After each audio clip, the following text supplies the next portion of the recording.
Maybe unfortunate to all of you. You have to hear from me again. But we are in second canto, 9th and 10th chapters. This unit have only 2 chapters. As I said in the previous unit, second canto is mostly little bit technical. Here also 9th and 10th chapters also bit technical, but less compared to what you underwent for 5 to 8. But it is little philosophical, 9th and 10th. Not too technical like creation, what you all went through. Let us see. But thank you so much for your association. Srila Prabhupada in the purports and the acharyas and all the, including the Supreme Lord, who is speaking in this chapter exclusively to Brahma and all the personalities in the chapter. We'll offer our prayers and then we'll start.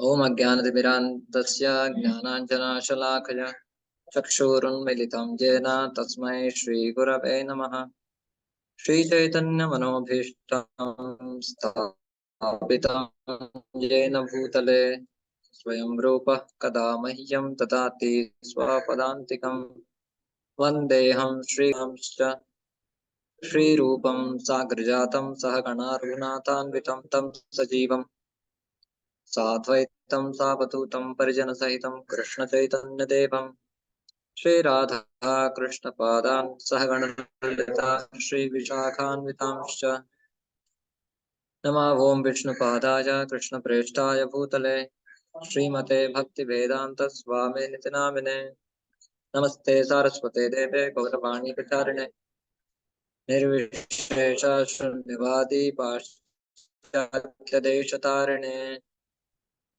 Vanchakalpadrubhyascha Kripa Sindhubhya Evacha Patitanam Pavanebhyo Vaishnavebhyo Namo Namaha Jai Shri Krishna Chaitanya Prabhu Nityananda Shri Advaita Gadadhara Srivasadi Gaura Bhaktarunda Hare Krishna Krishna Krishna Hare Hare Hare Rama Rama Rama Hare Hare Om Namo Bhagavate Vasudevaya Om Namo Bhagavate Vasudevaya Om Namo Bhagavate Krutya Chaiva Narottamam Devem Saraswatim Vyasam Tato Jayamudhirayet Nashtaprayeshu Abhadreshu Nityam Bhagavata Sevaya Bhagavatyuttama Shloke Bhaktir Bhavati Nashtaki Krishnaya Vasudevaya Devaki Nandanaya Cha Nanda Gopa Kumaraya Govindaya Namo Namaha Hare Krishna. So the second canto is continuing. So text the chapters 9 and 10. And the previous chapters where Brahmaji, especially in each chapter, Brahmaji asks some questions.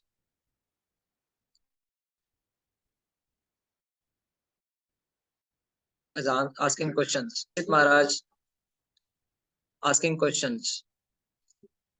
So total 8 chapter is almost dealing with.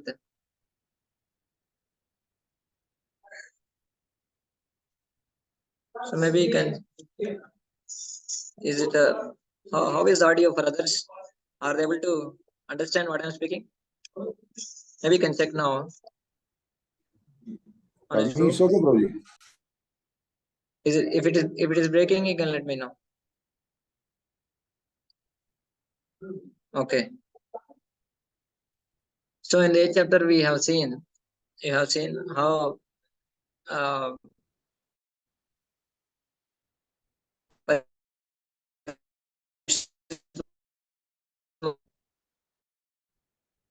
to questions which were asked by Brahma, Parishit Maharaj.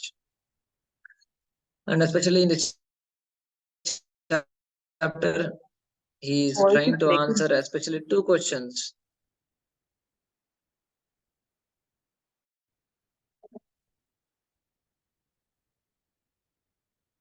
Hare Krishna. Hare Krishna, Prabhuji. Anishru is it audible or is too much breaking? It's breaking, Prabhuji. Your voice is breaking. Breaking, like few words in between are breaking, like the video is getting stuck and Okay. Everyone,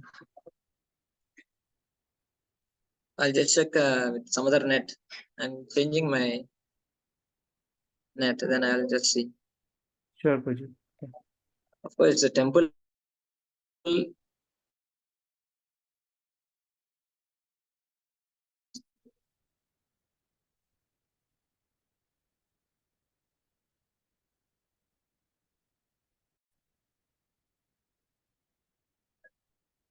So in the 8th chapter, as I have seen, so the 9th chapter begins with Sukadeva Goswami is answering the questions, especially two questions he answers in this chapter. So while answering these two questions, Sukadeva Goswami himself brings up the another version in the sense that to answer the question, he cites one more conversation between Brahma and the Supreme Lord himself. So that's the main topic of this chapter, where Sukadeva Goswami is answering the question. So he quotes the Lord and Brahmaji's conversation. And in that conversation, it comes the famous Chatushloki Bhagavatam. So that is the crucial topic that we have in this 9th chapter, the Chatushloki Bhagavatam. So that's the main contents of this chapter. So let us read the overview and then we will have some discussion. Someone can read. Are you able to see the shared document? Yes, Prabhuji. Okay. Am I audible properly? Yes, Prabhuji. Now it is good. Okay. Okay, someone can read.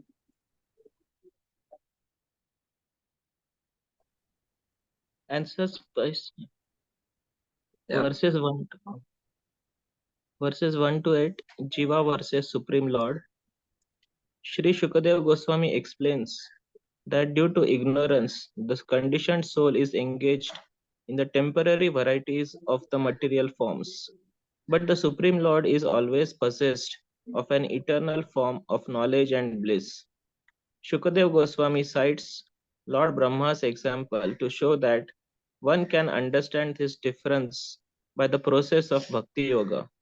Lord Brahma heard the words tapa, tapa, immediately recognized them as the instructions of the Lord, and sat down on his lotus seat to engage in tapasya for 1000 celestial years. Verses 9 to 30. The Lord being thus very much satisfied with the penance of Lord Brahma, manifests his personal abode Vaikuntha. The Lord then confirms that it was he himself who had previously ordered Brahma to undergo penance, and that penance is his heart and soul. Lord Brahma asks 4 questions, 26 to 29, so that he may act instrumentally to generate living entities, without being conditioned by such activities, nor victimized by pride.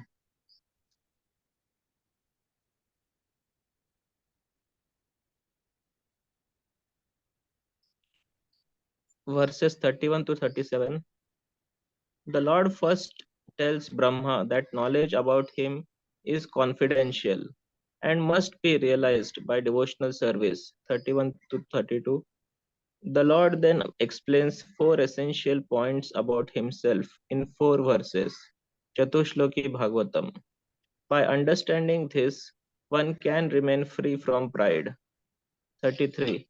The Supreme Lord alone exists before during, and after the creation. 34. Whatever appears to exist without relation to him is his illusory energy. 35. The Lord exists within and outside of everything. 36. One must always search for him, the personality of Godhead. Verses 38 to 46. Shukadev Goswami relates that after the Lord disappeared, Brahma began to recreate the universe. Later, Brahma narrated Srimad Bhagavatam to Narad Muni. Narada later instructed the same to Srila Vyasadeva in the disciplic succession. Yeah. So this is the little summary of this chapter. So in answering of course, we have 4 classes for this chapter because chapter is quite technical, and especially the 4 Chaturshloki Bhagavatam. So we will have 4 classes for this chapter this week and next week, and 3 classes for 10th chapter, and one class will be for exam. So that's how the class duration is scheduled. Yeah, basically, Brahmaji, Parikshit Maharaj, after asking the questions, then Supreme Lord Sukadeva Goswami is answering now. Shri Shuka Uvacha Atmamayamrite Rajan Parasyanubhavatmanaha Na Ghadetartha Sambandha Swapna Drashturivanjasa. Is it? Translation.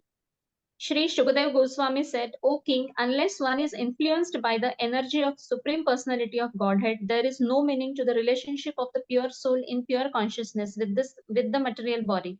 This relationship is just like a dreamer seeing his own body working. So I don't know whether you remember or not, but the second canto, 8th chapter, 7th verse was the first question asked by Parikshit Maharaj.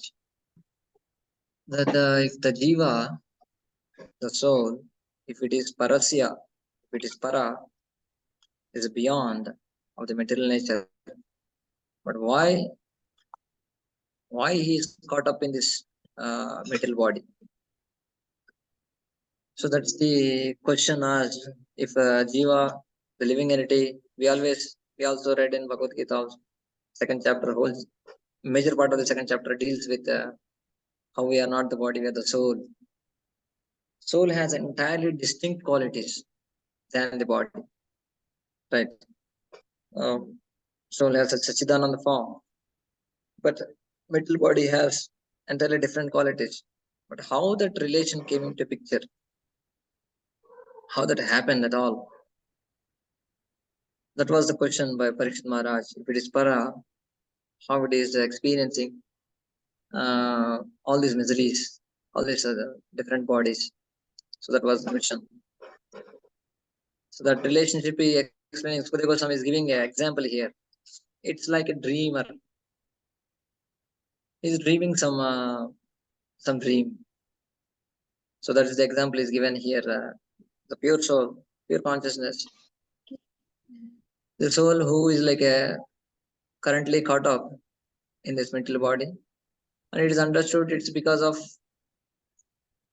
here as mentioned, Atma Maya, because of Atma Maya.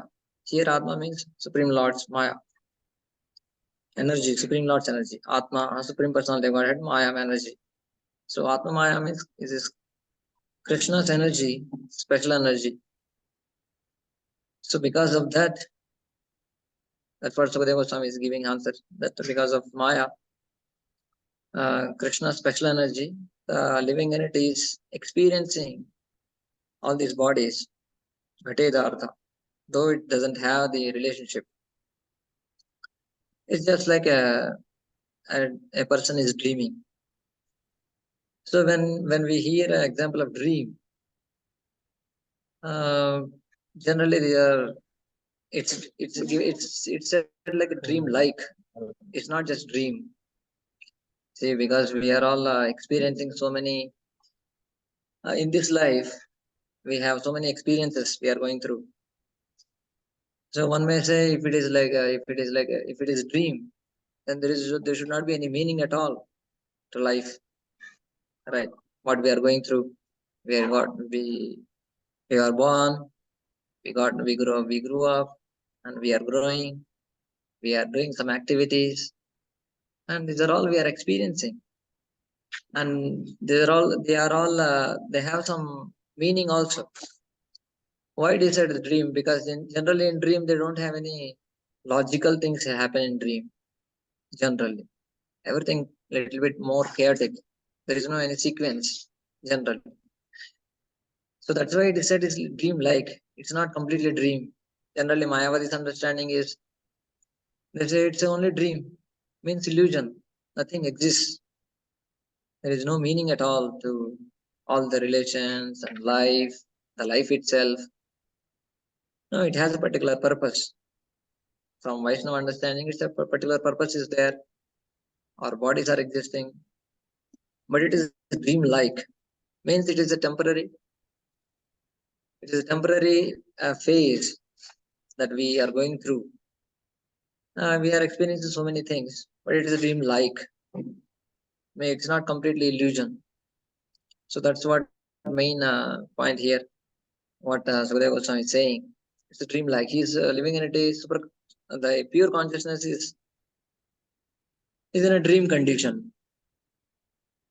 There is a story that once a king, in the night he got a dream. So in the dream, the king became a butterfly. He was going through flower to flower and garden to garden, and he was dreaming like that.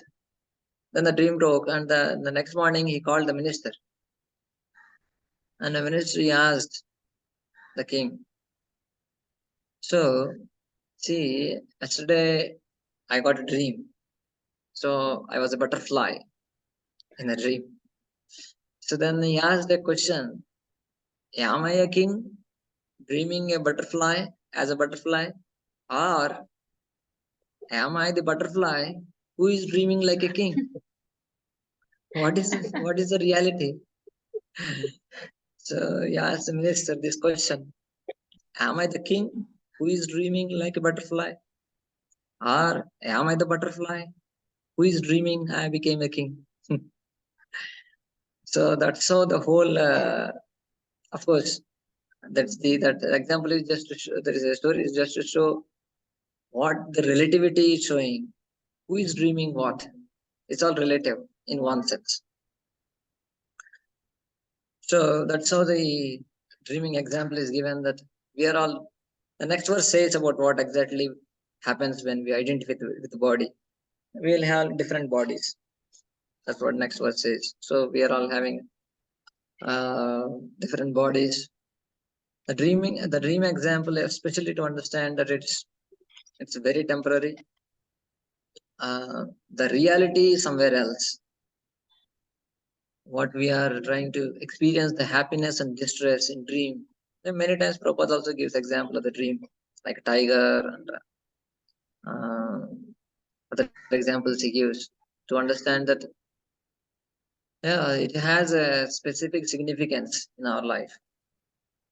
If a tiger comes, then we actually fear and we get up, but there is no tiger at all.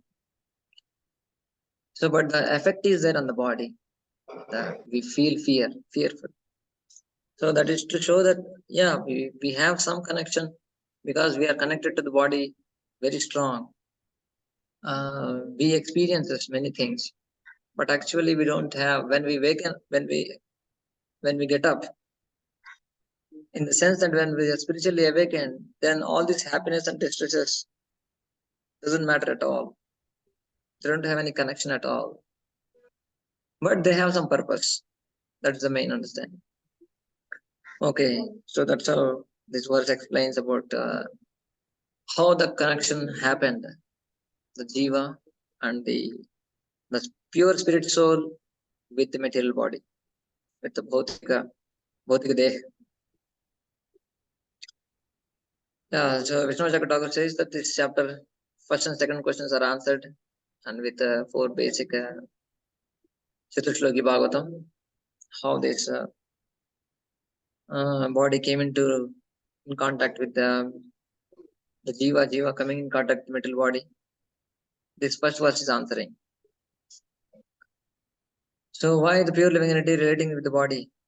As I said, that because the energy of the body, Atma Maya, Krishna's special energy is acting. Why this energy is acting? That's what Prabhupada explains in the purport, that because the living entity desires separate enjoyment. Krishna Bahirmukha Jiva Bhoga Vancha Kare Nikataste Maya Tara Jhapatiya Dhare. So the moment the living entity wants enjoyment, then the Lord's energy acts immediately to give the experience. For understanding that, Sukadeva Goswami gave a dream example. Now here we have to understand one thing. You might have heard about the jiva and the living entity. This is very sensitive topic. Jiva coming in contact with material body, that's we experience now, right? We all have experience that we are in this body, we are caught up in this body. But when we came in contact, how we came in contact, these two questions are very sensitive and very topic which is debated for long, for many, even philosophies are there between these two. So definitely we can understand, but digging too much will always disturb our faith itself. So we need to be a little bit careful. I'm just giving a clarity so that you might have come across 2 theories. One is saying, some authority is saying that okay, jiva is always here in this material world. Nitya-baddha, it's continuing here in the material world. So from the initial point of view, Krishna made like that. Some are nitya-siddhas, some are nitya-baddhas. So jiva is from infinite anadi. From anadi kal se jiva idhar hi hai. So now we have to try to understand about the spiritual world. Then we can go back to spiritual world. The other authority says, no, we were in spiritual world because we desired separate enjoyment, as they mentioned. That's why we come here, and again when we purify, and when we go back again to spiritual world. So both has its own points, and both has its own pros and cons to understand. But Prabhupada always mentioned that it's Prabhupada in the purport also he mentions, digging too much, it's not at all necessary. He gives example also, like let us suppose we fall into the river or ocean. Then the main thing is how to get out of the ocean. How we fall, when we fall, how it all happened. Maybe it's necessary, definitely, to avoid the repetition. But the main thing is to get out, right? So just like a person bite by mosquito, and once he gets malaria, he goes to doctor, and the doctor says some mosquito bite was there, so that's how he got malaria. Now if the patient says, no, I want to understand which mosquito, when it happened, how it happened, I want the details of mosquito. So this is definitely they may be having some importance, may not be all, but the main thing is to take the medicine and cure ourselves. So similarly here also, so jiva come in contact with the material body happened. It's because we are in the body, we are experiencing all the miseries of the body. So the solution that we need to take it up immediately. So that's what this chapter also gives the solutions. How Brahmaji, how Parikshit Sukadeva Goswami gives the solutions as well. But these two are just to give an understanding. More details we have. Prabhupada always mentions about how we got the desire to enjoy separately from Krishna. That's why we are here. And we will go back once we rectify our desire to spiritual world once again, from where we will not come back. So that's how it's mentioned. But still both has achintya element to understand. How then one may ask, if you were there in Vaikuntha with Krishna, why we have to desire something else? Krishna is all pure, all perfect. He can desire, he can fulfill all our desires. Why we desire something else? that is achintya. I mean, we cannot understand why we desire. So on the other hand, the other party, why Krishna created two entities, one who is in the spiritual world, one who is in the material world continuously from Anadikal. How Krishna is so cruel on someone. And that also has achintya, how created. So that's how both has its own pros and cons to understand, but the achintya element is always there. We need to accept both theories. But main thing is Kakataliya Nyaya. Prabhupada mentions, just like a crow. It said that once a crow came and sat on a tall tree. So just when the crow came and sat, immediately one tall fruit fell. So then there were 2-3 people down. They were discussing about how the tall fruit fell. No one said, "Oh, just because the crow came and sat, that's why because of the weight it fell." No, another one said, "No, it's already ripened." And crow came and just sat there, and tall fruit fell because it's already ripened. Just crow happened to come that time only, but the tall fruit fell because it's already fully ripened. Another said, no. See, there is a crow because it has wings, and while making the wings, while flapping the wings, a lot of wind came when it sitting down. Because of the wind, the tall fruit, which was almost ripened, it fell. So 3 were discussing about this topic too long. So another person came, why you are discussing too much? You take the fruit and enjoy the fruit. So that's how Prabhupada gives this Kakatali Nyaya, the sense too much into the understanding, it will not much have, we'll get answers. So similarly, here how Jiva come in contact with the body, we may not too much bothered about, but the main solution is given, and we can practice it, and we can realize it. That's the main point. So that's the introduction for this topic of living entity and the material body. Okay, please read the underlined and highlighted portion.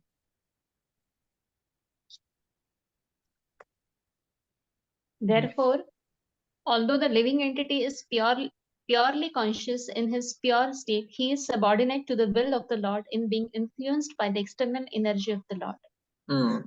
So though his living entity is so pure, but still, because of the desire of the living entity, he was influenced by the energy.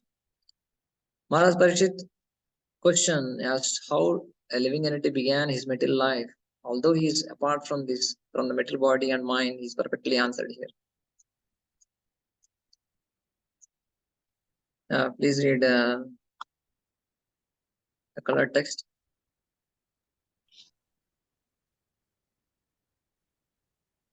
Why the Lord influenced the living entity to such consciousness and forgetfulness? The answer is that the Lord clearly wishes that every living entity be in his pure consciousness as a part and parcel of the Lord, and thus be engaged in the loving service of the Lord as he is constitutionally made. But because the living entity is partially independent also, he may not be willing to serve the Lord, but may try to become as independent as the Lord is. Yeah, so the free will is always there with the living entity. That is one more point to substantiate that we desired something else apart from the Lord. So because we have the free will, even in our liberated condition, so because of the partial independent nature, the free will, of the living entity, he can desire that, okay, I want to experience something else. It could happen. So that's why Krishna arranged the situation. Prabhupada quite often gives the example of children and mother. If the children are very much making noise, oh no, I want to cook with you. No, mother gives toys like stove and vessels and ingredients, but all are toys. So the child keeps on playing with the toys, cooking sweet rice, cooking rice, dal, and everything. He makes a feast also. Then after making the feast, when the child becomes hungry, then she comes to the mother. Mother, I want prasad, right? So that's how Prabhupada explains that when the living entity desires, the Lord makes some arrangement to experience something else, so that he also is the living entity's experiences, and then returns back once he is hungry for the Lord. Please read.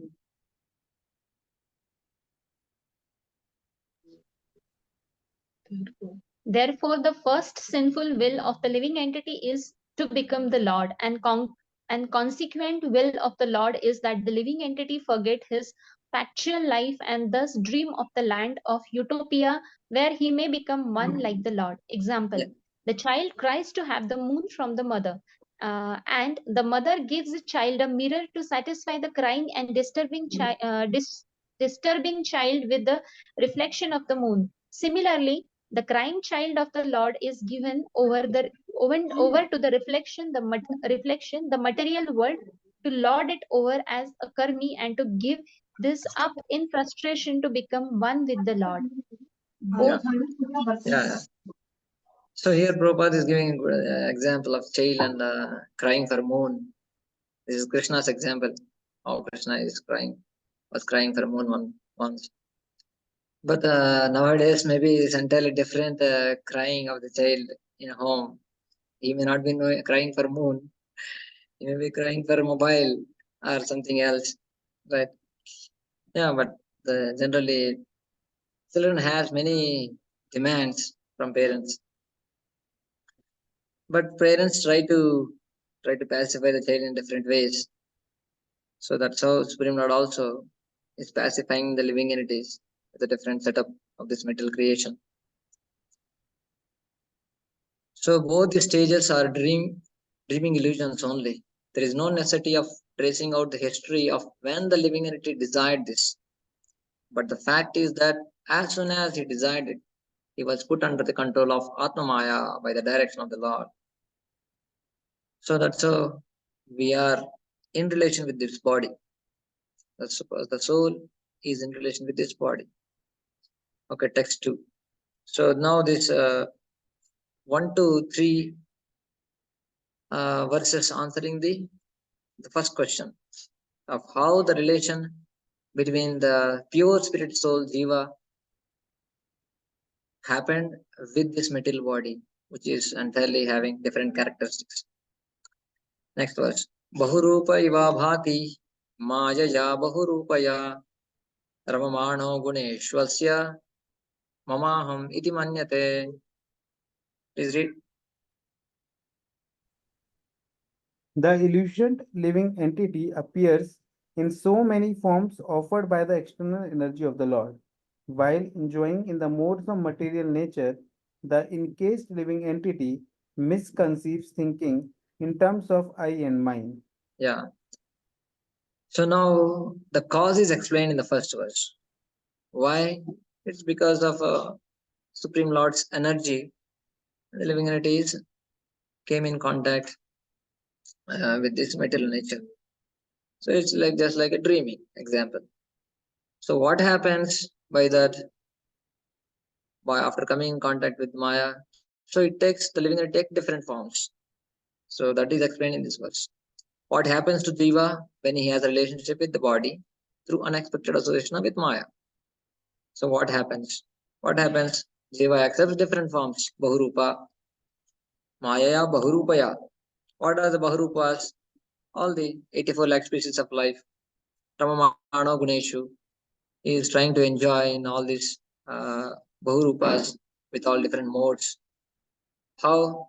Mamaham, I and mine, aham mameti. So with these aspects, he is trying to enjoy here in this material world. Please read.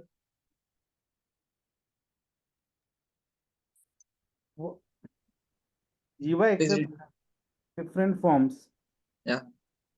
The different forms of the living entities are different dresses offered by the illusory external energy of the Lord according to the modes of nature the living being desires to enjoy. Yeah. So yeah, we are hearing from so many years that even every Prabhupada book explains the basic fact that how there are so many species of life, and all the species of life, 84 lakh species of life, these are all given by the Supreme Lord Himself to because of different desires that we have to enjoy the material modes or material world. So we are trying to fulfill all the desires in these different forms. So Prabhupada explains all the details of these material bodies. And Bahurupa also explains in terms of even in this body, even in one particular body, the living entity changes from childhood, boyhood, and boyhood to youth to old age. So these are also Bahurupa, many forms in even in one life, and even many species. So that's what happens when it comes in contact with Atmaya, the Supreme Lord's energy. So this happens. It's keep on going through all this. So what is the basis of that acceptance of the different bodies? Please read. The living entity creates his own body by his personal desires, and the external energy of the Lord supplies him the exact form by which he can enjoy his desires to the fullest extent. Yeah, here. So because of his personal desires. So that's why we need to be. That's why we always emphasize that what we desire is the crucial factor in our life. Somewhere in this life or in previous life, somewhere we had the slight desire to understand something beyond this material nature, something beyond the normal experiences of life, happiness and distress, something related to something about Lord, God, some spiritual desires that we had. So Krishna arranged, so slowly come to this point that we are trying to understand more deeper aspects of spirituality. That was because of having small desire. You can check yourself that you had some desire either in this life or of course previous lives we cannot see, but definitely in this life also definitely one might have had some desire to understand something beyond. And also further also the desire only will take us ahead. So that's why we take association of the great souls. Why? Because that has the effect of changing our desires. The association, the crucial factor in association is it has the capacity to change our desires. That's why we had changed our desires, many of our desires. And we are, of course, some rooted desires are there. They are also we are trying to change and purify them. But majority external things are changed. Right? We had so many desires to enjoy material life in different ways. But we had some change, and we are experiencing many changes. I suppose to. I hope that we are trying to change more, but we are. So that's how. Yeah, Prabhupada is giving an example here that tiger wanted to enjoy, then he gives the body of tiger. Krishna gives. If he wants a demigod body, he gives demigod body in the upper world. And if he desires spiritual body, surely Krishna awards. If he is intelligent enough, he can award the spiritual body also. So the minute freedom of the living entity can be fully utilized, and the Lord is so kind that He will award the living entity the same type of body he desires. So that's the main point. We need to careful about our desires while chanting, while doing our spiritual activities, because Krishna is always there next to us. He's always watching, like two birds on the tree. Krishna is always watching what we are trying to. You might have, you definitely went through the Bhagavad Gita 5th chapter on the concept of 3 doers, right? The philosophy of the how the living entity is the initiator, right? That the desires, living entity desires, Lord sanctions, and Prakriti fulfills, nature fulfills. So that's the main point here. How living entity is fulfilled, living entity's desires are fulfilled. What is the source of the desires which causes the different bodies? So that's the I and mind. Please read. The karmi thinks this word is No, you can read that one. the karmi thinks this word is mine, and the jnani thinks I am everything. The whole material conception of politics, sociology, philanthropy, altruism, etc., conceived by the conditioned souls is on the basis of this misconceived I and mine, which are the products of a strong desire to enjoy material life. Identification with the body and place where bodies obtained under different conceptions of socialism, nationalism, family affection, and so on and so forth is all due to forgetfulness of the real nature of the living entity. And the whole misconception of the bewildered living entity can be removed by the association of Shukdev Goswami and Maharaj Parikshit, as all this is explained in the Srimad Bhagavatam. Yeah. So this is all because of the strong desire that we had to enjoy, and that made a forgetfulness of our real nature. But that can be revived, that can be removed, and our original nature can be revived by the association of great souls, Mahatmas, especially all the great personalities. Here mentioned Sukadeva Goswami. So that's the main point, that forgetfulness of our real identity causing the strong desire to enjoy material life, or the vice versa as well, because we had the strong desire to enjoy, forgot our real identity. So then we came in contact with the material body by the Lord's special energy, Atma Maya. Then the moment we come in contact with the material body, we have the tendencies, I and mine. This is mine. I am the great. So these two types of concepts. Prabhupada explains more. Mine means to enjoy more. This is my body. This is my locker. These are my items. This is my house. Definitely, we need to have some responsibility. On the other hand, we are not denying that I have a responsibility towards my house, my car, my job, my family, my locker, my room, my laptop, or whatever. So we have responsibilities. At the same time, we need to be careful about the boundaries of the responsibility. So then causing I and mind.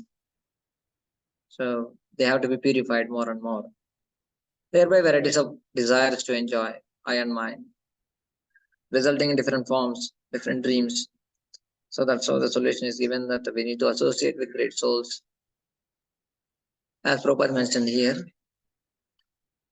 So then what the great souls do, what happens in the association of the great souls, that is spoken in the third verse. What the solution is given to in order to solve this problem.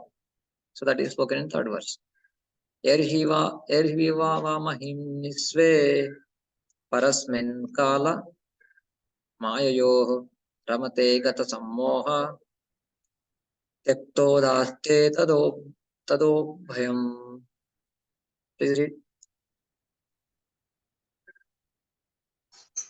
As soon as the living entity becomes situated in its constitutional glory and begins to enjoy the transcendence beyond time and material energy, he at once gives up the two misconceptions of life, I and mine, and thus becomes fully manifested as the pure self. Yeah. So when they will come to end, when all these forms come to end, so when the living entity is situated in his constitutional glory and begins to enjoy the transcendence beyond time and space, what does it mean? It means that when it comes to Jiva coming in contact with the Supreme Lord is only beyond time and Kala and Maya. Parasmin. Here you see the Prabhupada translates.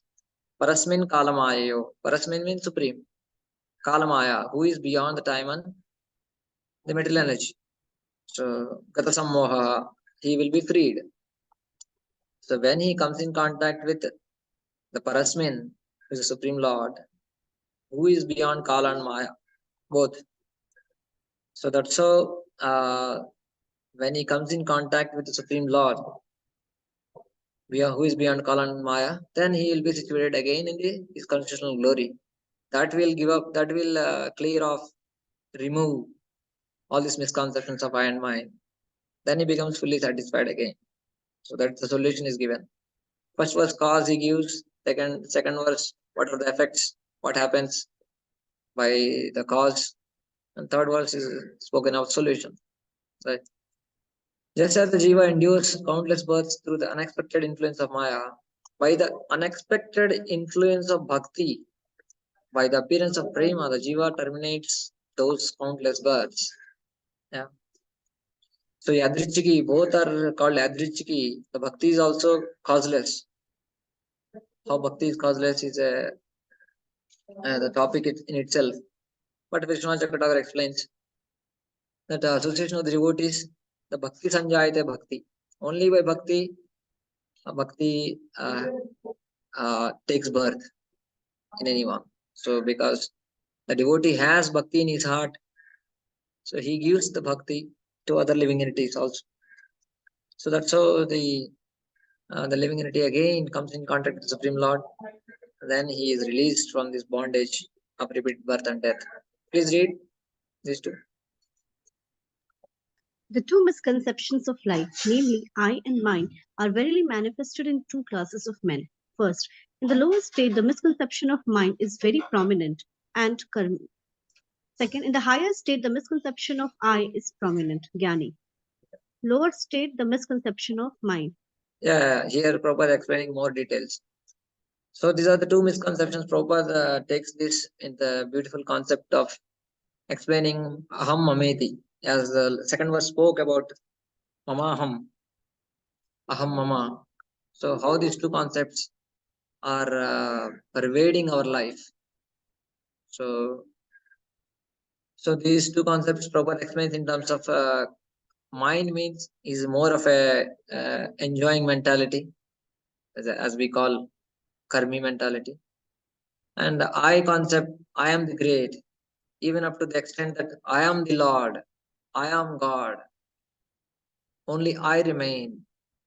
Everything is me only. So these are all, Prabhupada says, higher state of misconception, because these are Gyanis. So Prabhupada explains these two in terms of these lower state of misconception, mind as a karmi, and higher concept, higher state of misconception of I as a Gyani. So both these will be cleared off with Bhakti Yoga, by practicing Bhakti Yoga, which makes the living entity come in contact with Bhakti. In contact with Bhakti, the process of Shravanam, Kirtanam, Vishnu. By that, we will clear off all this I and mine. So can we say that when we come in contact with Bhakti, all this I will be completely removed itself? What you will say? Anybody can answer this one? After practicing Bhakti Yoga, can we say that I will be completely cleared off? The I, the ego? Anyone wants to say?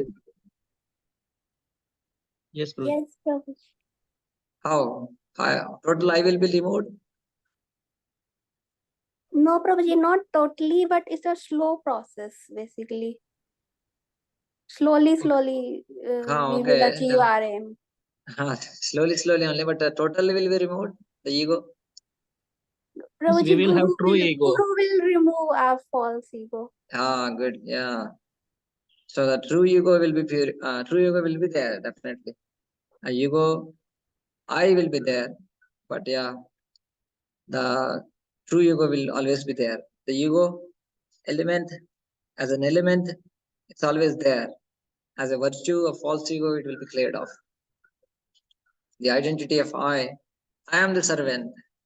So that focus will change from I to the servant. So even though now I may say the Das, whatever Das or Dasi, so the main focus remains with I am the Das. So that also has to be gradually shift the focus to the servant, not I in the focus. Yeah, the purification happens slowly, and we will be cleared of all the false ego understanding. Once the false ego understanding is more and more purified, even the extending things are also will be more and more purified. Okay, this belongs to me. This is in care of me. Means that I need to utilize in Krishna service, whatever in my possession. So that's what Prabhupada explains here more and more in this para. That I am the eternal servitor of the Lord. That is the real significance. So this is the pure consciousness all the Vedic literature teaches. Okay. So Prabhupada refutes all these misconceptions. Prabhupada, whenever it comes to refute these understandings of I am the Lord, I am Supreme, I am God, is always there to give some punching lines. So he establishes how we cannot become God, how we cannot become Supreme. So he gives two beautiful questions, rhetoric questions. Yes. Please read these two questions. Had the living entities not been subordinate to the supreme will, why would the living entity be asked to surrender? Had the living been equal in all respects, then why was he put under the influence of Maya? Yeah. So these two questions asking that had the living entities not been subordinate in the previously, why Krishna asked, you surrender unto me? And if he is equal, then why he came in contact with Maya? If one is saying that I am God, okay, then why you are under why you became dog? Prabhupada always questions this. Okay, if you are God, why you became a dog or dog like? All doing all the activities of like a dog. So these are the questions we always need to understand, that we cannot become equal to God. Definitely we have godly qualities, but we cannot become God himself, because we are not. Can a living entity who claims to be as good as God, as good as the Supreme Being, control the material nature? Is another question. So Prabhupada gives example of can you lift okay, you are not lifting at least the Gordon Hill. Can you lift a small stone or a table or a chair? So these are all beautiful questions Prabhupada put forward. Yeah. The poor man without any employment. This Prabhupada is giving example to understand how we are suffering in the material nature. By taking shelter of Lord, how we can become happy again. As the verse itself is saying, by practicing to come in contact with the Supreme Lord Parasmin, who is beyond Kala and Maya, we can become again happy. So he is giving example of unemployment and employment under government. In India, everybody is, especially in the previously, at least now also, people are very much likes to have a central government job or government job. It's a very comfortable and happy life, right? So a poor man without any employment or occupation may undergo so many troubles in life. But if by chance the same man gets a good service under the government, he at once becomes happy. Right? So that's a beautiful example to understand. So how to overcome the illusions of I and mine? We need to establish in our real conception. How? Through study of Srimad Bhagavatam. That's what Prabhupada is mentioning. That by study of Srimad Bhagavatam, we will be established in our original identity. Please read. So the science of Bhakti Yoga, of worshipping the Lord, glorifying the Lord, hearing the Srimad Bhagavatam from the right sources, not from the professional man, but from a person who is Bhagavatam in life and being always in the association of pure devotees, should be adopted in earnestness. Yeah, so who is not from professional man we should hear, but from a person Bhagavatam, person who is Bhagavatam in life. That means who is practicing in life Bhagavatam. By that we will be purifying our desires to enjoy this material nature, and we understand our glory as a servant of the Supreme Lord. Then we can again be in our original state. We'll be enjoying our original glory. So that's what 1 to 3 verses explain how we came in contact with material nature, the bhautika deha, and what are the results after coming in contact, and how we can go back again. So then the conversation starts again. Sukadeva Swami is now building up from 3rd to 19th verses. He builds up the platform to give the answer for the second question about differences between the form of the difference between Jiva and basically the Lord. If Jiva has a body, now Jiva has a body now after coming in contact with Maya, and the Supreme Lord also has a body. So is there any difference between these two bodies? Are they the same? Are they different? What are the differences? So that's how the second question that he is answering now. Let us see.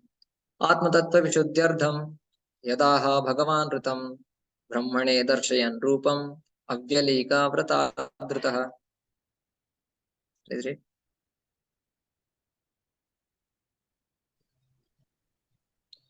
O King, the personality of Godhead, being very pleased with Lord Brahma because of his non-deceptive penances in Bhakti Yoga, presented his eternal and transcendental form before Brahma, and that is the objective goal for purifying the conditioned soul. So what is that which is beyond time and Maya, to which one should become attached to? So this is answering.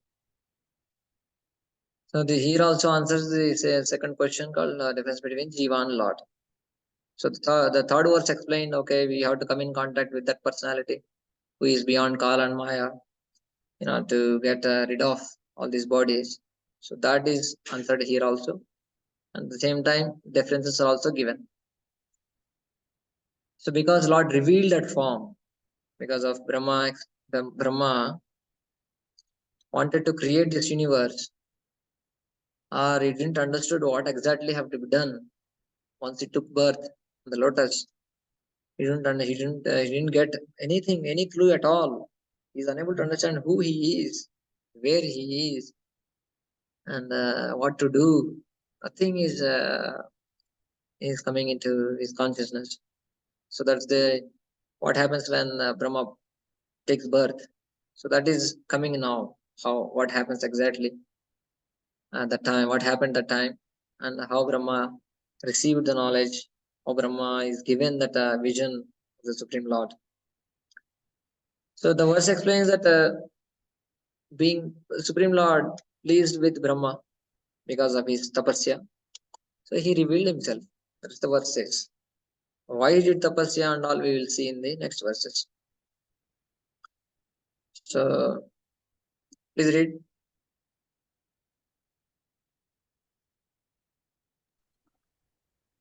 So Shukdev Goswami speaks this verse with the aim of purifying the truth of both the Paramatma and the Jivatma. Generally, people have wrong conception about both of them. The wrong conception of Jivatma is to identify the material body with the pure soul, and the wrong conception of Paramatma is to think him on an equal level with the living entity. But both misconception can be removed by the one stroke of Bhakti Yoga.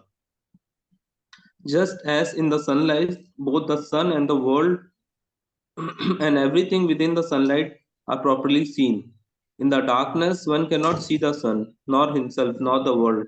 But in the sunlight, one can see the sun, himself, and the world around him.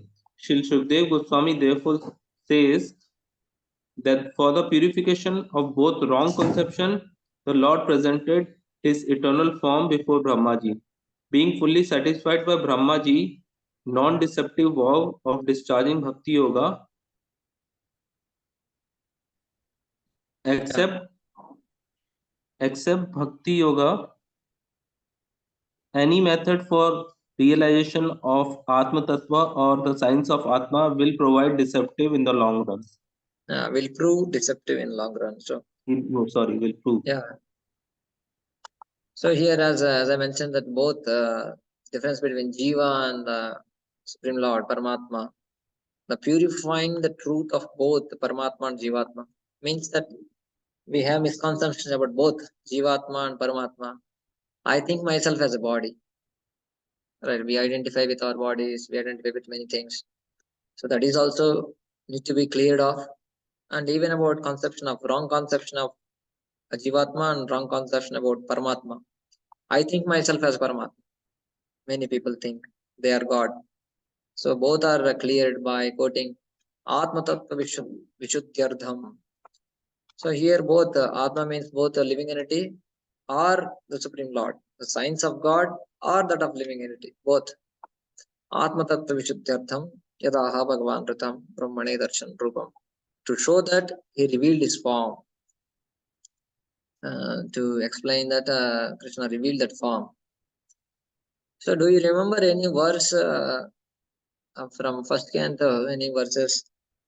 What exactly we are discussing now? How living entity came in contact with the material energy, and how the solution also is given and by the next verses, 1 or 2 verses in Bhagavatam first canto. How the living entity comes in contact with the material energy and how he is suffering, and the solution is also given. Anyone remember anything from first canto? Maybe difficult. It's long back, first canto. Second canto is coming to end. But these are famous verses. I can give a hint about this is Vyasadeva, in relation to Vyasadeva. You can just mention, if you remember, what Vyasadeva saw in his vision. Anybody remembers Vyasadeva vision? Vyasadeva. Okay. Internal energy, external energy. Correct. Jiva and the Lord. Correct. Lord was the vision. Correct. Yeah. That section where once Radhamani gives instruction and once Vyasadeva sits for meditation, then Bhakti Yogena Manasi Samyak Pranahite Amale Apashyat Purusham Purnam Ayam Chatasapashrayam. He saw in meditation how living entities are got caught up. How they caught up? Jaya Sammohito Jiva Atmanam Trigunatmakam Paropi Manute Nartam Tatkrutam Chabipadyate. So they are very beautiful verses, exactly mentioning about what happened, what he saw in the vision. That was explained in 1.7. I'll just show you slokas so that they are beautiful slokas. The same theme is spoken there. Yeah.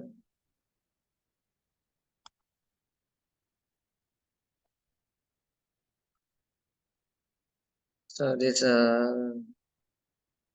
Yaya sammohito jiva atmanam trigunaatmakam paropi manudayartham tatkrutam chabipadyate. Please read.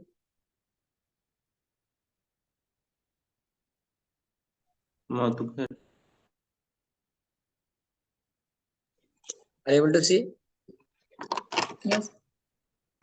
Due to this external energy, the living entity, although transcendental to the three modes of material nature, thinks of himself as a material product and thus undergoes the reactions of material miseries. Yeah.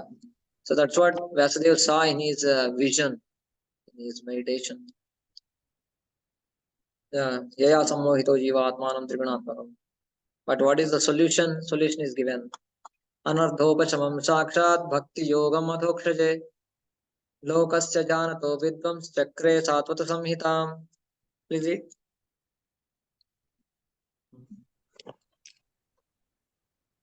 The material miseries of the living entity, which are superfluous to him, can be directly mitigated by the linking process of devotional service.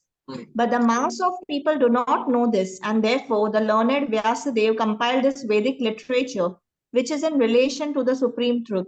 Yeah. So that's how Vyasadeva also clearly mentioned about how they need to, why they get caught, and what is the solution for the release. So that's what mentioned in 17427, 4567. Yashram Vaishruyam Anayam, it comes. So we need to purify by the process of Bhakti Yoga. Bhakti Yogam Adhokshaje. Anadhopacham Sakshat Bhakti Yogam Adhokshaje. So by practicing Bhakti Yoga, we can get rid of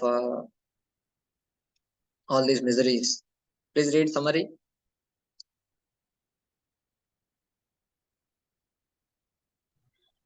The summary is that due to ignorance, the conditioned soul is encaged in the temporary varieties of material forms. But the Supreme Lord has no such temporary form like the conditioned souls. He is always possessed of an eternal form of knowledge and bliss. And that is the difference between the Lord and living entity. One can understand this difference by the process of Bhakti Yoga. Brahma was then told by the Lord the gist of Srimad Bhagavatam in 4 original verses. Thus, Srimad Bhagavatam is not a creation of mental speculators. The sound of Srimad Bhagavatam is transcendental, and the resonance of Srimad Bhagavatam is as good as that of Vedas. Thus, the topic of Srimad Bhagavatam is science of both the Lord and the living entity. Regular reading or hearing of Srimad Bhagavatam is also performance of Bhakti Yoga, and one can attain the highest perfection simply by the association of Srimad Bhagavatam. Both Shukdev Goswami and Maharaj Parikshit attained perfection through the medium of Srimad Bhagavatam. Yeah. So that's the solution. Srimad Bhagavatam regularly Nityam Bhagavata Sevaya Bhagavatyuttama Shloke Bhaktir Bhavati Naishtaki. So we daily we read, we hear, or at least if we don't have time, we contemplate on the certain principles, certain points. But we always need to hear and read Srimad Bhagavatam. That's how we can eradicate the miseries of material existence. Text 5. Sa Adidevo Jagatam Paro Guruhu Swadeshnyam Mastayas Sishrikshayikshata Tam Natyagachat Krishamatra Sammatam Prapancha Nirmana Vidhiryaya Bhavet. Is it?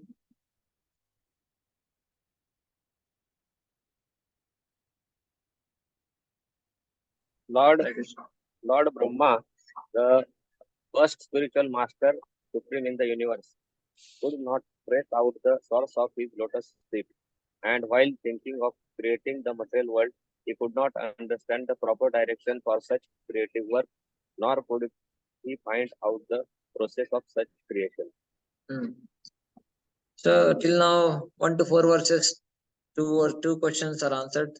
First one about Jiva, come in contact with material body, and then a difference between Jiva and Supreme Lord in 4th verse.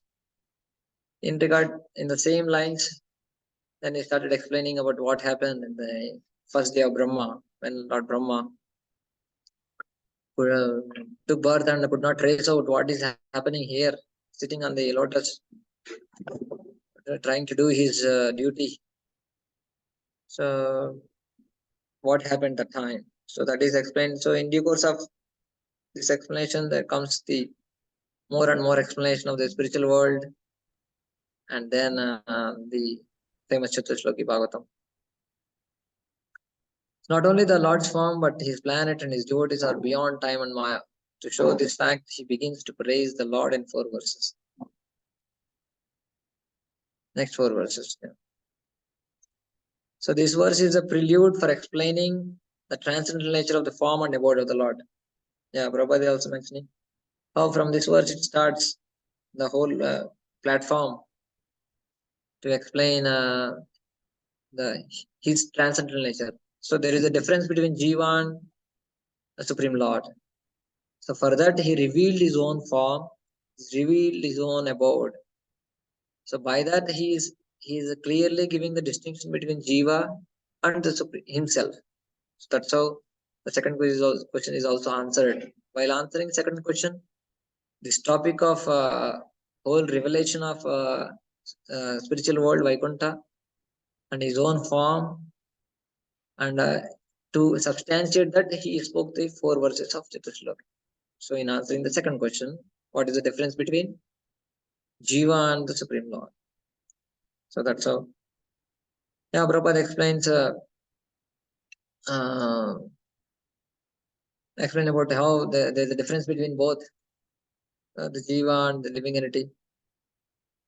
As mentions in Prabhupada explains from the first canto also a little bit about how Srimad Bhagavatam established the Bhakti Yoga. For Bhakti Yoga, we can clearly see everything. Both are different. Okay, next verse. Text 6. Sajintayan dvayaksharameka ekatambasi upashrunod virgatitam vacho vibhu स्पर्शेषु यत्षोडशमेकविंशं निष्किञ्चनानां नृपयद्धनं विदुः. Please read. While thus engaged in thinking, Brahmaji heard twice from nearby in the water 2 syllables joined together. One of the syllables was the 16th and the other 21st of the Sparsha letters, and they joined to become the wealth of the renounced order of life. In a cryptic way, he is answering Sukadeva Swami. What he heard while engaged in thinking, Brahmaji heard twice. Twice he heard. What he heard? He heard 2 syllables. 2 syllables he heard, and twice he heard. What are the 2 syllables? One syllable is of 16th letter in our Sparsha letters. Here comes our vowels and consonants of our letters. So in a cryptic way, is saying the 16th letter and 20th letter. Prabhupada explains in a very elaborate manner, all called Sparsha Varnas, Talavyas. Right? The whole language itself is explains the Sanskrit language or vernacular languages, especially Indian languages. They have very, very systematic way of pronunciations, starting from bottom of the throat till the tip of the tongue. All are beautifully designed, the letters. So that's how it explains, and the sparshas are explained. The 16th letter sparsha is the ta, and the 19th, 20th letter is pa. So that's how the formation happens. So that's called ta pa, the 2 letters, ta pa. So then twice he heard tapa and tapa. Twice he heard. That's it. So then it became. This is understood as the wealth of the renounced order. The tapasya. That's how it's understood as the tapasya is the main thing. After all the 4 ashrams, brahmachari, grihastha, vanaprastha, and sannyas, 3 ashrams are exclusively focused on tapasya. Exclusively in the sense other ashrams also has the tapasya. Grihastha ashram has tapasya also, but it's not much highlighted in the sense compared to other 3, the brahmacharis and vanaprasthas and sannyas. Tapasya is the main focus, is explained, especially vanaprasthas. So that's why it's said the wealth of the renounced order. That's the main thing of the renounced order. For whom tapasya is meant for and not, for whom tapasya is meant for, not for animals in the form of humans. That's what Prabhupada explains. Please read. According to Bhagavad philosophy, every human being is meant simply for this tapa, and for no other business. Because of penance only can one realize his self, and self-realization, not sense gratification, is the business of human life. This tapa or penance was begun from the very beginning of the creation, and it was first adopted by the Supreme Spiritual Master, Lord Brahma. Hmm. So by tapasya only one can get the profit of human life, not by a polished civilization of animal life. Yeah.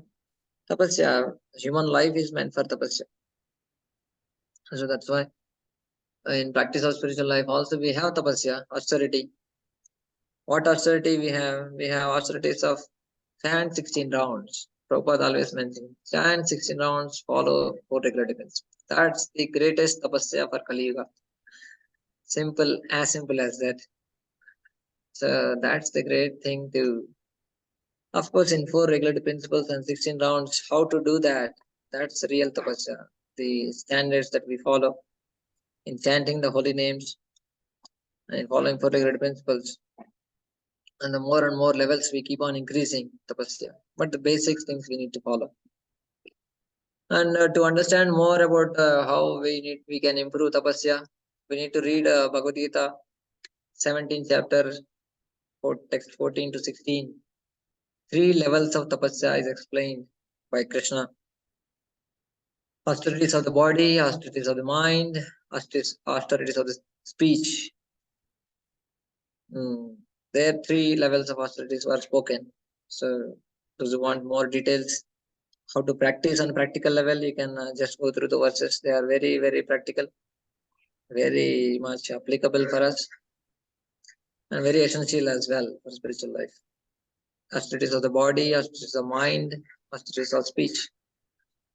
Very nicely explained by Prabhupada also in the purports. So Prabhupada explains that tapasya is equivalent to second initiation. Upanayana and upashrunot. So Upanayana is similar to Upanayana, or bringing a disciple nearer to spiritual master for the path of tapa. Basically, advancement in spiritual life happens by taking up tapasya. That's what Prabhupada explains here. Okay. Text 7. Nishamya tadvatra didrikshayadisho vilokya tatranyada apashyamanaha swadhishnamastaya vimushya tadditam tapasya upadrishta ivadhate manaha. Is it? Translation. When he heard the sound, he tried to find out the speaker, searching on all sides. But when he was unable to find anyone besides himself, he thought it wise to sit down on his lotus seat firmly and give the attention to the execution of penance as he was instructed. Yeah, so now the story is continuing. The platform is building up how Brahmaji was born and Brahmaji could not understand. Then the 2 words were there twice, tapa and tapa. Then when he heard, he tried to find the speaker who is speaking all sides, but he could not find. So then he just sat and started executing that instruction. Yeah, we generally when we hear some sound, we immediately try to find the source, who is speaking, from where this voice is coming.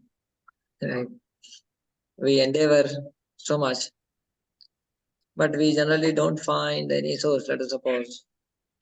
Then we we try to meditate on what we heard, or in terms of in experience in life also. Some experiences come in our life. When they come, we try to find the source, why this happened, how it is happening, especially the ups and downs, especially the miseries or the obstacles or the upsets in life. Oh, ask When they come, Hare Krishna, you can mute yourself. So when there are reversals in life, when there are upsets, when there are setbacks, we don't get any message. We don't see any, sometimes we find it, sometimes it's quite difficult to find what exactly the cause of this reversal in life. But we need to accept the fact, and then we continue with our life, practicing the spiritual life with more intensity, trying to focusing on whatever we heard from the Gita or from Srimad Bhagavatam, the instructions, and then we continue our bhakti life. Then things will reveal in the course of time. Krishna reveals definitely what we need to learn, but at the spur of the moment we may not be able to understand why things are happening like that. So we need to have some faith, because we are practicing spiritual life and we are following dharma. More than dharma, we are following the instructions of the Supreme Lord himself. Then definitely Krishna knows what is best for us, and accordingly things will happen in our life. So keeping the faith, we need to continue the execution of the instructions that are given, either by superiors or spiritual master or Krishna himself in Gita. So by that we will come to many things will reveal themselves, just like Brahma will be revealed the whole spiritual world. So we may not be, we may not, for us, spiritual may not be revealed immediately, but at least we will understand things in a proper perspective at least. Yeah, please read. To achieve success in life, one should follow the example of Lord Brahma, the first living creature in the beginning of creation. After being initiated by the Supreme Lord to execute tapasya, he was fixed in determination to do it. And although he could not find anyone beside himself, he could rightly understand that the sound was transmitted by the Lord himself. Brahma was the only living being at that time, because there was no other creation and no one could be found there except him. In the beginning of the first canto of the Srimad Bhagavatam, in the first chapter, first verse, it has already been mentioned that Brahma was initiated by the Lord Brahma, by the Lord from within. Within. The Lord is within every living entity as a super soul, and he initiated the Brahma because Brahma was seeking to receive the initiation. The Lord can similarly initiate everyone who is inclined to have it. Yeah. The Lord can similarly initiate everyone who is inclined to have it. The profound statements of Prabhupada. Tene Brahma Hudaya Adikavaye Muhyanti Yatsuraya.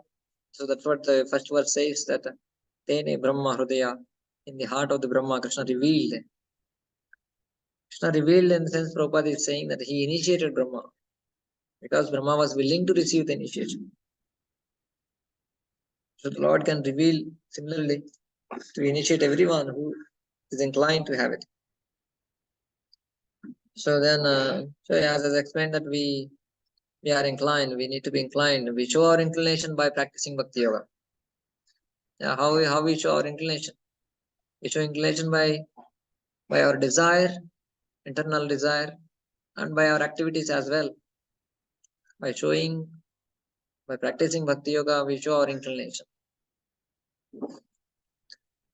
Okay, Lord is in my heart also. Let him reveal the knowledge. Then I will take up spiritual life. Now, please read this one. So for answering that question, Prabhupada is answering here. One should not, however, think himself on the level of Brahma to be initiated directly with the Lord from inside, because in the present age, no one can be accepted to be as pure as Brahma. The post of Brahma to officiate in the creation of the universe is offered to the most pure living being. And unless one is so qualified, one cannot expect to be treated like Brahmaji, directly. But one can have the same facility through the unalloyed devotees of the Lord, through the scriptural instruction as revealed in the Bhagavad Gita and Srimad Bhagavatam especially, and also to the bona fide spiritual master available to the sincere soul. The Lord himself appears as the spiritual master to a person who is sincere in his heart about serving the Lord.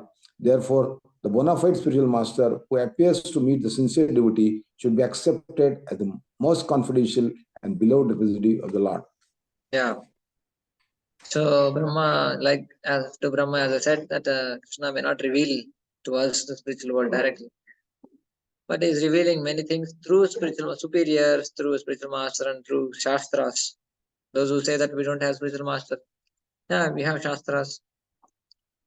Or if one says that I don't know about shastra, at least one should have at least a desire and inclination to know. So then Krishna will definitely start revealing things slowly, slowly. So that inclination is more important. As I said, that desire is important. So spiritual master, Krishna himself has come as spiritual master. Guru Krishna Rupa Hoya Shastrera Praman. Guru Krishna Rupa Hoya Shastrera Praman. शास्त्र के प्रमाण से गुरु कृष्ण के कृष्ण रूपा गुरु कृष्ण रूप ही है. गुरु रूप कृष्ण करे गुरु रूपा कृष्ण कृपा करे न भक्तगण. Guru Rupa in the form of Guru, Krishna Kripa. Krishna shows the mercy, bestows the mercy through Guru, Karena Bhaktagan. To the devotees, he shows mercy. So Guru Krishna Rupa Hoya Shastra Praman.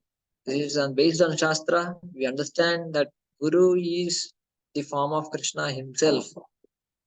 Guru Krishna Rupa Hoya Shastra Praman. Guru Rupa Krishna Kare. So through Guru, Krishna, he shows the Kripa. Guru Rupa Krishna Kare. Guru Rupa Krishna Kare. Guru Rupa Krishna Kripa. The Krishna Kripa, how it comes? Through Guru.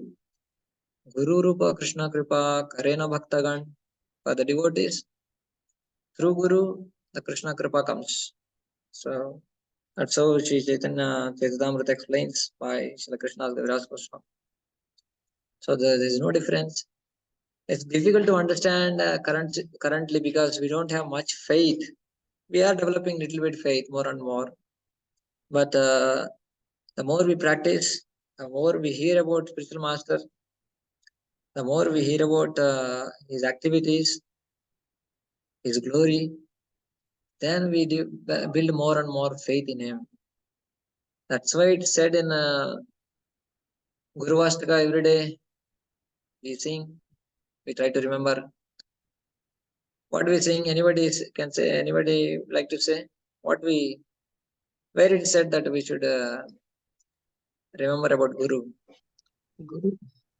Guru Mukha Padma Vakya Chitte Trikoriya. In Guru Vastaka. Prasadat Bhagavad Prasado. Yeah. Dhyam Stuvam Sasya Yasya Prasadat Bhagavad Prasado. Good. Yeah. Yasya Prasadat Bhagavad Prasado Yasya Prasadan Nagati Kutopi. Dhyam Stuvam Stasya Yashastri Sandhyan Vande Guru Shri Charanaram. Dhyam Stuvam Stasya. Tasya Dhyan, we should meditate. Stuvam, we should make stuti. Stuvam Stasya. यशस्त्री संध्यम यशस उनकी यश गाना चाहिए. त्रिसंध्याम त्रिसंध्या में सुबह दोपहर शाम. So at least we offer our obeisances. At least we should remember him. So because the spiritual master is Yasa Deve Parabhaktir Yatha Deve Tata Guru. Prabhupada often quotes. So we keep complete faith because Krishna may not be accessible immediately, and we are also in our path, in Vaishnava path, we don't approach also Krishna directly. We need to approach through his bona fide representative. So that's the main route for us, ROUT route for Krishna. So we meditate on him, we glorify him. By that we gain more and more access to Krishna. So that's what the Brahma started meditating, and now he's continuing the same theme. Brahma started meditating by hearing the words, and he took the instruction and he started. Divyam sahasrabdam amoga darshano jita nilatmana vijito bhayendriyaha atapyata samakhila lokatapanam tapastapiyam tapatam samahitah. Please read. Hare Krishna. Translation. Lord Brahma underwent penances for 1000 years by the calculation of the demigods. He heard this transcendental vibration from the sky and he accepted it as divine. Thus he controlled his mind and senses, and the penances he executed were a great lesson for the living entities. Thus he is known as the greatest of the all ascetics. Ascetics, yeah. Ascetic means tapasvis.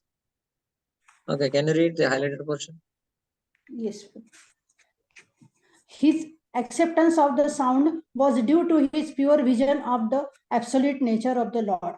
And due to his correct vision, he made no distinction between the Lord and the Lord's instruction.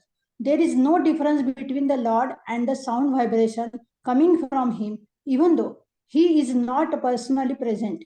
The best way of understanding is to accept such divine instructions, and Brahma, the prime spiritual master of everyone, is the living example of this process of receiving transcendental knowledge.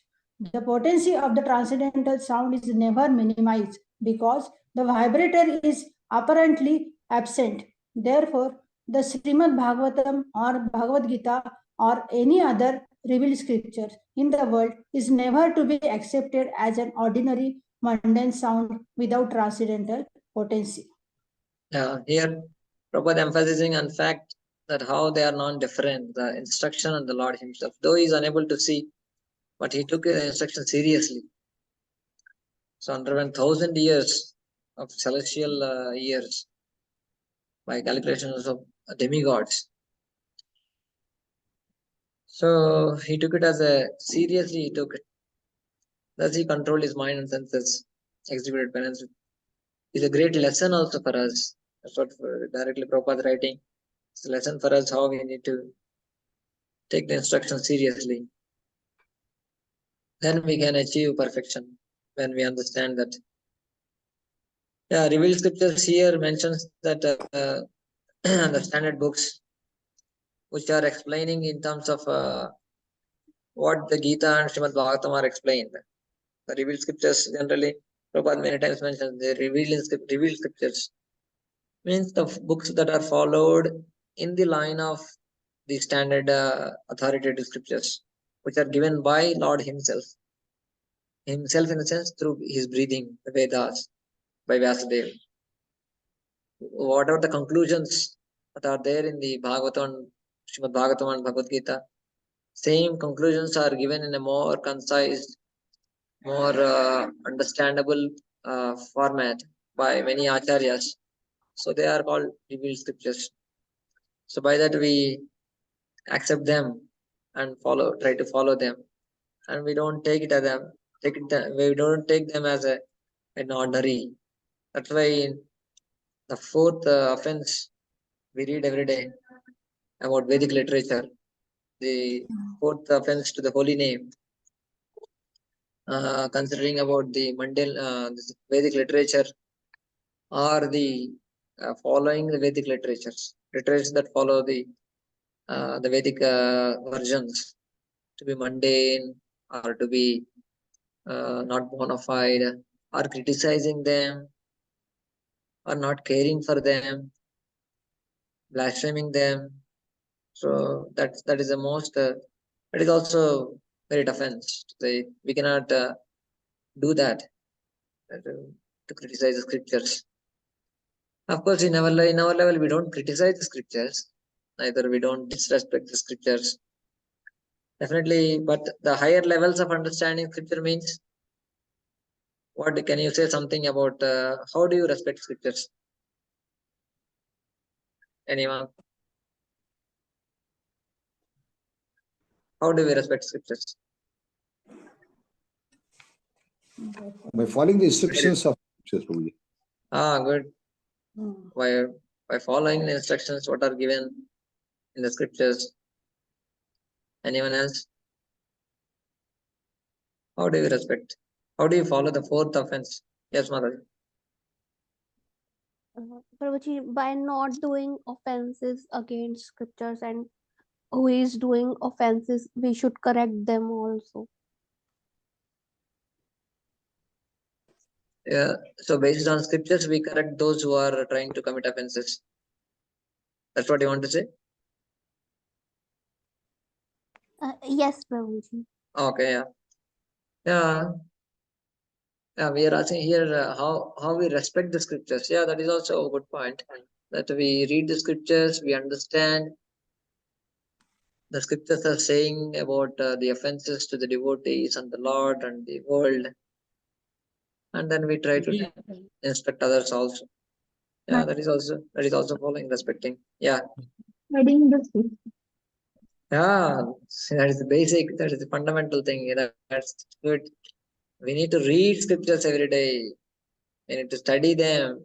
We need to carefully note the instructions that are given. Then we try to apply them in our life at different levels. Reading, studying, contemplating, noting down, applying, and realizing. Good. Thank you.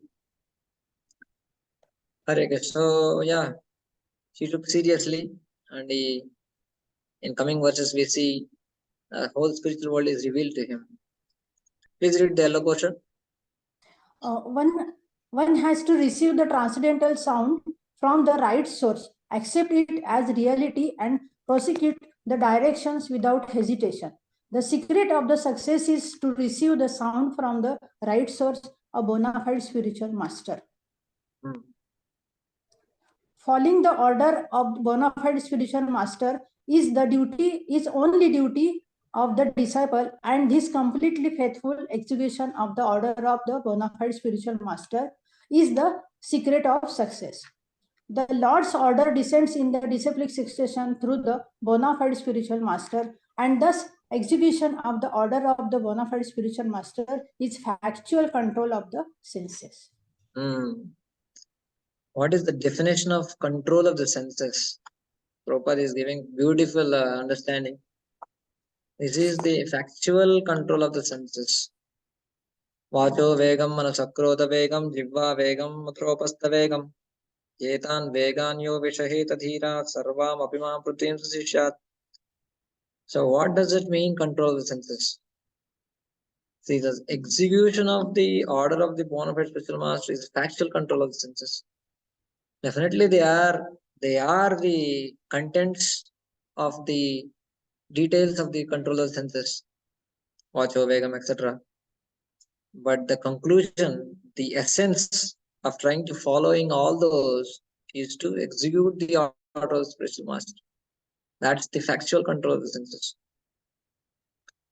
And because Prabhupada could do that, and that's why he could write such a beautiful statements about how he's writing so much about following spiritual master. You all know how he read the Bhagavad Gita's, the famous purport by Vishwanath Thakur, to take the order of spiritual master as one's life and soul. That inspired him so much that he did everything to execute that. So that the execution of the order of spiritual master is factual control of the senses. Okay. So Brahmaji did the tapasya. Now what happened, we'll see. Tasmai swalokam bhagavan sabhajitaha sandarshayamasa param nayatparam vyapeta sanklesha vimoha satvasam swaddrashtavadve purushairad abhishtutam. Is it?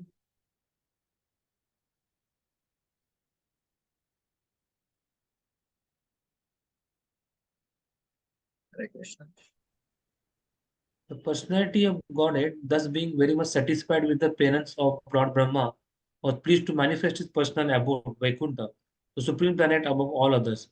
This transcendental abode of the Lord is adored by all self-realized persons, freed from all kinds of miseries and fear of illusory existence.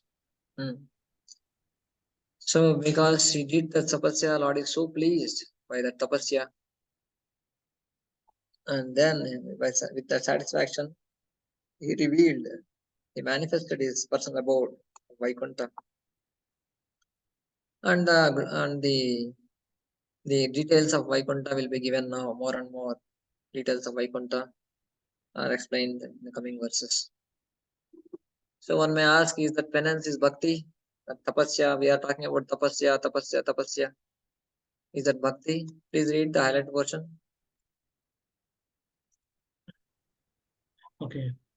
But the trouble accepted in executing Bhakti Yoga is transcendental happiness from the very beginning, where the trouble of penance in other processes of self-realization, Dhyan Yoga, Dhyana, etc., without any Vaikuntha realization ends in trouble only and nothing more. There is no profit in beating husk without grain. Similarly, there is no profit in executing troublesome penances for self-realization other than the penances in Bhakti Yoga. Yeah.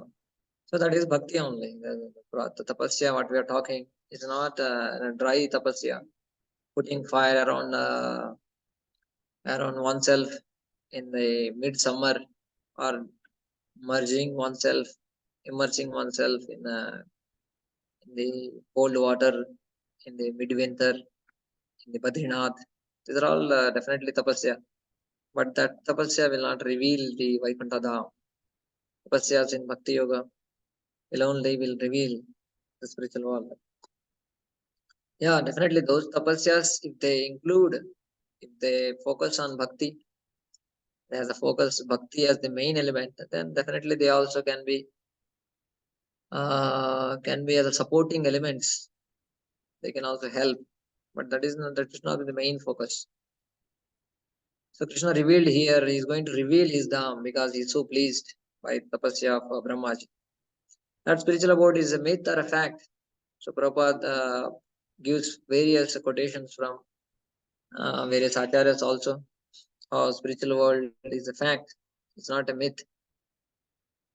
Then he explains about impersonal and personal relations of the soul, supreme, swadrashtabadbhi. How both are personalities, they are not impersonal. Generally, because when you say about revealing spiritual world, people think that nothing is there, nothing void is there behind above this material world. The only void is there, nothing is there, no variegatedness. For that, Prabhupada is answering here. No, the spiritual world is there. It's not simply void. Please read this one. The personality of Godhead and the personalities of devotees of the Lord are all transcendental. They do not have material bodies. The material body is overcast with 5 kinds of miserable conditions, namely ignorance, material conception, attachment, hatred, and absorption. As long as one is overwhelmed by those 5 kinds of material miseries, there is no question of entering into the Vaikuntha lokas. The impersonal conception of oneself is just the negation of material personality and far from the positive existence of personal form. The personal forms of the transcendent abode will be explained in the following verses.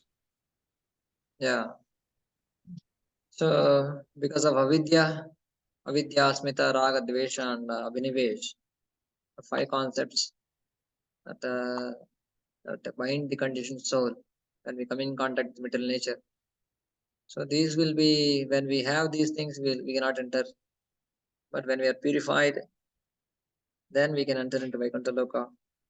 And there is a personalities. We also personality, there also supreme personalities existing. It's not simply void. That's what Prabhupada quotes Chintamani, the Dham, about glorifying Dham. Okay, we'll read the translation. Please read next verse. Glorifying the Vaikuntha. In that personal abode of the Lord, the material modes of ignorance and passion do not prevail, nor is there any of their influence in goodness. There is no predominance of the influence of time, so what to speak of the illusory external energy? It cannot enter that region. Without discrimination, both the demigods and the demons worship the Lord as devotees. So here, now it's more of a description of the Vaikuntha Loka, what Krishna revealed to Brahmaji, who was pleased by the Brahma's tapasya. So that is being described here in this section, the revelation of Vaikuntha. You have question? Yes, Prabhu. Regarding the last line, we say that without discrimination, both the demigods and demons worship the Lord and devotees. So I'm Yeah. unable to understand like how demons are when speaking of spiritual world. Yeah, it's not exactly in the spiritual. That's a good question that I also got, and I tried. I was checking exactly where, what happened, how demons can exist there. No, it's not talking about there. They are in the Vaikuntha, but from here they are trying to worship. Yeah, they are in this world. In this world, Okay. this is so definitely demons also won't worship directly in a different sense. They also don't have. They are always enemies. How can they worship? Right, as you said, and they don't have any kind of inclination. Sura asura archita anuvrata yatra sura archita. They worship in the sense. Maybe I need to check once again. What my thought was, definitely the mentalities are there in one personality, right? Especially here in this material world. Yeah. Both we have mentality. We don't have two personalities like demigods and demons, but still everyone is worshipping him. Okay. So that mentalities we can try to see, but I can clarify more. Okay. Thank you for your question. Yeah. Yes, Mata. Hare Krishna, Prabhuji, Pranam. Prabhuji, I wanna add something to the thing. Actually, we are worshipping. Actually, everybody is worshipping God directly or indirectly. So demons are also worshipping by. Maybe they are worshipping Shivji or Devi. So they are worshipping indirectly, and Shivji and Devi, they offer his offering to the Lord. Basically. Correct. Even they may not offer directly to Lord what they are offering, because generally they worship for material desires. Whether they are here specifically they are worshipping the Supreme Lord, that's what they're mentioning here. So that's what they mentioned, that the question was how they can worship the Supreme Lord. Yeah, they worship, definitely they worship. But the different personalities they worship. But whether they offer to Supreme Lord, we need to see. Yeah. Yes, Mataji. Hare Krishna. Yes. Is it like that? Like Vratrasur, he was a devotee of Lord, and after leaving his body, he can go to Vaikuntha Loka and he can worship Lord. Na, it can be like that.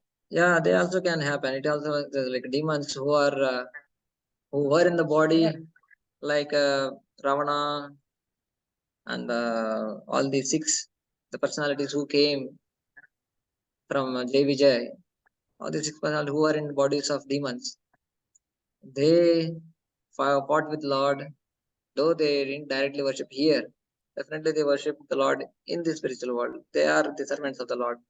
In fact, everyone is servant of Lord. But yeah, that also can be understood. But here exactly what the line says, that demigods and demons worship the Lord as devotees. That's the main point. But yeah, we can understand the demons also worship the Lord Shiva, Mother Durga. Whether directly here in this material world, whether a demon directly worship Vishnu, whether it connotes that one may not be sure. That's the point. They don't worship here, at least. As in different forms and different ways, they are worshipping the Lord. Correct. Thank you. They also do yajna, so that is also worship the Lord indirectly. Indirectly it's worshipping. Indirectly it can be worship also. Whether they offer to see Karmakanda Yajnas, they include definitely Lord's names. Lord's names are involved, but that the intention may not be directly to please Lord Vishnu. especially the demons like Ravana and his Brahmanas, and the Hiranyakashipu and his followers of Brahmanas. Their Karmakanda Yajnas they don't just to please Lord Vishnu, because the mantras, the whole Yajna, the process of Yajna is focused on the process and the result. So the process has so much potency, the Yajna process itself. Though they may not have directly have inclination to please the Lord in the Yajna, at least by reciting the verses, reciting the mantras, which many times include the Lord Vishnu's names also. But still, they have so much potency that they get powers, like black magic and all these people. Those who do yajnas and all, they get a lot of powers. So they don't have direct inclination to please the Lord Vishnu. In fact, they don't even thought about. So yeah, but sometimes it may include the worship of the demons in the yajna. Okay. So here we are discussing about descriptions of Vaikuntha. Please read this one. Even the leaves of a tree cannot be counted by a man, nor can the hairs on his head. However, foolish men are puffed up with the idea of becoming God himself, though unable to create a hair of their own bodies. Man may discover so many wonderful vehicles of journey, but even if he reaches the moon by his much advertised spacecraft, he cannot remain there. The sane man, therefore, without being puffed up as if he were the God of the universe, abides by the instructions of the Vedic literature, the easiest way to acquire knowledge in transcendence. So descriptions of Vaikuntha, and Prabhupada says that even the moon, the special moon, Prabhupada always mentions about moon. Okay, please read the conclusion. The conclusion is that the inhabitants of the Vaikuntha planets are all Brahma-bhuta living entities, as distinguished from the mundane creatures who are all compact in hankering and lamentation. In the material world, when one is not in the modes of ignorance and passion, one is said to be situated in the mode of goodness. But goodness in the material world also at times becomes contaminated by touches of the modes of passion and ignorance. In Vaikuntha Loka, however, it is unalloyed goodness only. Yeah. So there is no question of any demons there in Vaikuntha Loka. Demons in the mentality. Mentality or the passion or ignorance, because that abode is described beyond the passion in the verse. Rajastama pravartate yat rajastamastayo sattvam cha mishram chakala vikramaha. So there is no question of all this in the abode of Vaikuntha. The qualities. The same qualities, even if we develop here, as Prabhupada many times explains himself that the more we come towards mode of goodness and practicing spiritual life, wherever we stay, we are in spiritual world, especially the great devotees. Prabhupada mentions himself that forest is in the mode of goodness, very dirty places, brothels and all, mode of ignorance, the cities are in passion, and the forests are in goodness, and the temples are in Vaikuntha, or Vaikuntha, pure goodness, the temple, the holy dham.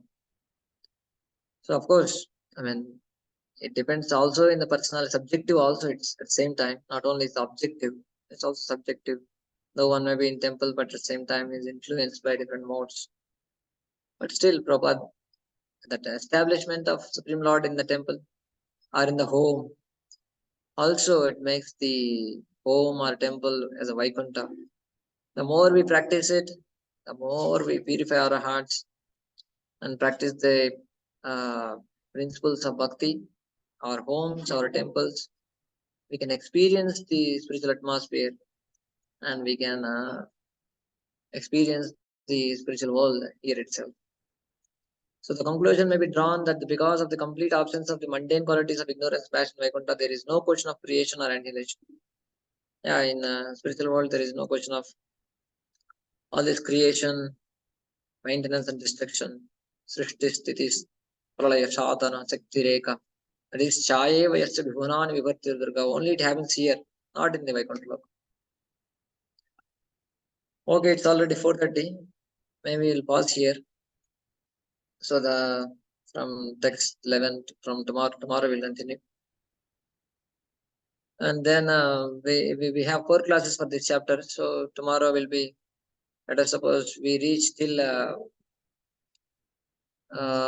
tomorrow it will be more fast because it's only description of Vaikuntha more, not in the technical sense. There is no much kind of a technical, like first 3-4 shlokas we have a little more technical.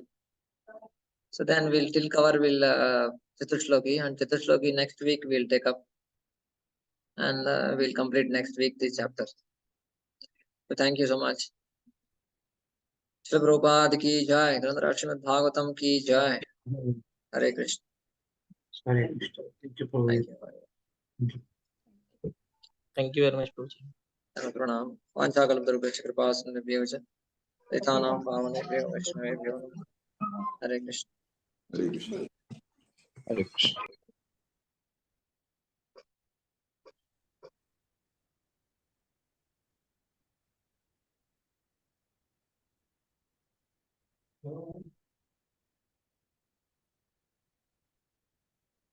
Option